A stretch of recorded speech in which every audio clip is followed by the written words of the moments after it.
Okay, so we've just found out where our high energy electrons come from. We know that they come from water. So water is split into with a lot of energy. We know that. And the electrons come from the hydrogens in water. And they go into photosystem 2. They go into the electrons in chlorophyll A. So the electrons that in chlorophyll A got bumped up to a high energy level and went through the electron transport chain and ended up in NADPH, our high energy electron carriers. So here they are. Here's our high energy electrons. They're in there. So these electrons were bumped up to a higher energy level using the energy from the sun, electromagnetic radiation, in the form of photons. Bumped up the electrons to a higher energy level to the point that so much energy coming in right here bumped up the electron in this chlorophyll A in the center right here so much that the electron was lost.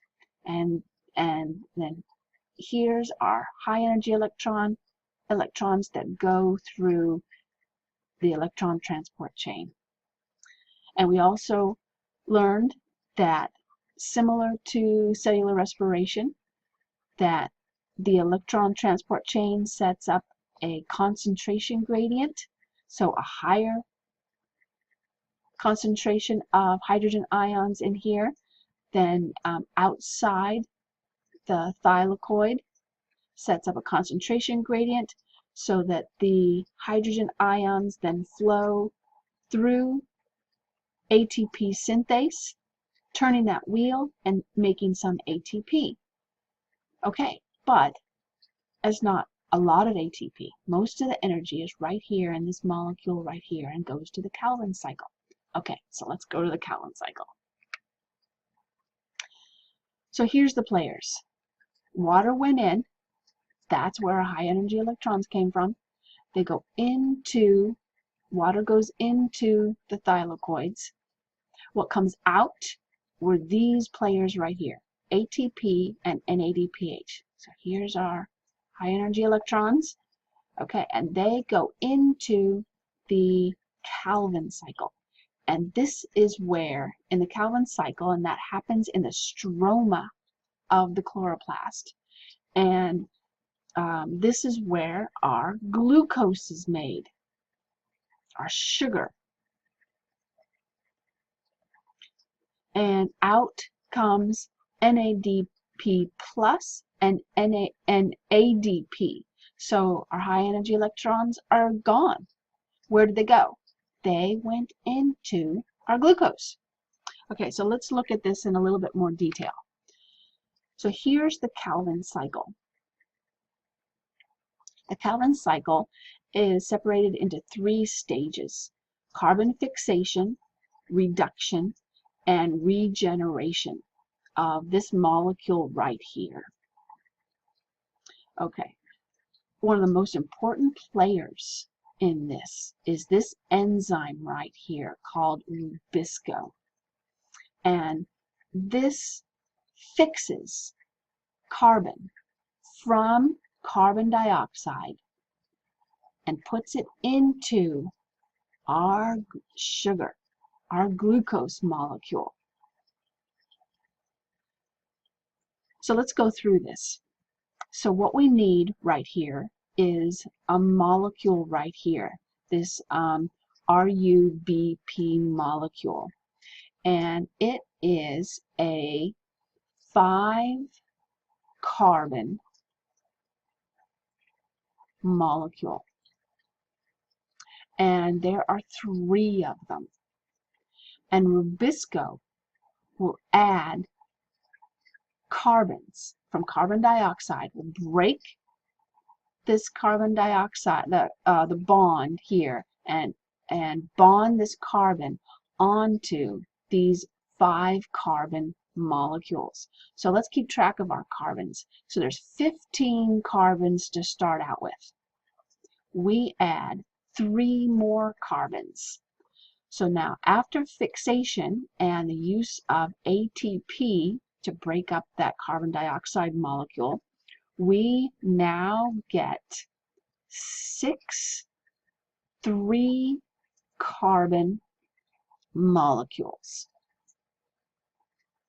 So that's 18 carbons. And that makes sense because we had 15 plus 3 is 18. Okay. And now here's our NADPH. Here's our high energy electrons. And here, reduction stage adds those high energy electrons to our carbon molecules. So again, we have 6 3-carbon molecules, so a total of 18 carbons, but now they've been reduced. They have the high energy electrons in them. But we need to get back to 3 5-carbon molecules. So we need 15 carbons, and we have 18 down here. So to make our sugar, we get 1 3-carbon molecule. These other 15 carbons get regenerated back using some ATP back into these molecules to go through the Calvin cycle again. Okay, so we know that glucose has 6 carbons. So, and we've only got 1 3-carbon molecule. So the Calvin cycle has to go around again. So for every 1 glucose molecule, the Calvin cycle needs to go around 2 times.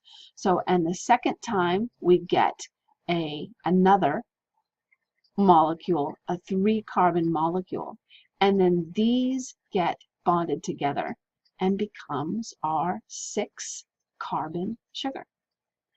So that's it.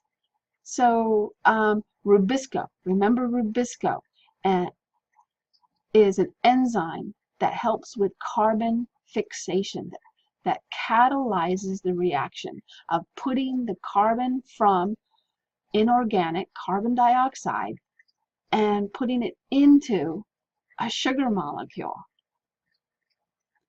Okay, so that is the Calvin cycle. So there's a lot of steps involved in photosynthesis and in cellular respiration. The big picture here, I think, is important to understand what happens to the players, what happens to the carbon dioxide molecule, and what happens to the water molecule, and how they get converted into glucose and oxygen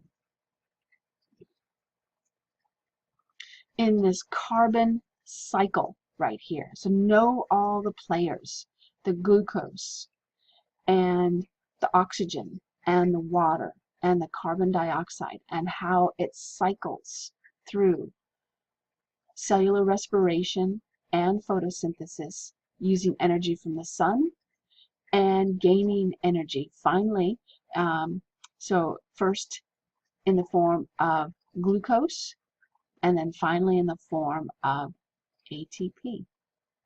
Okay, so that's cellular respiration and photosynthesis. I hope you found that interesting. Thank you.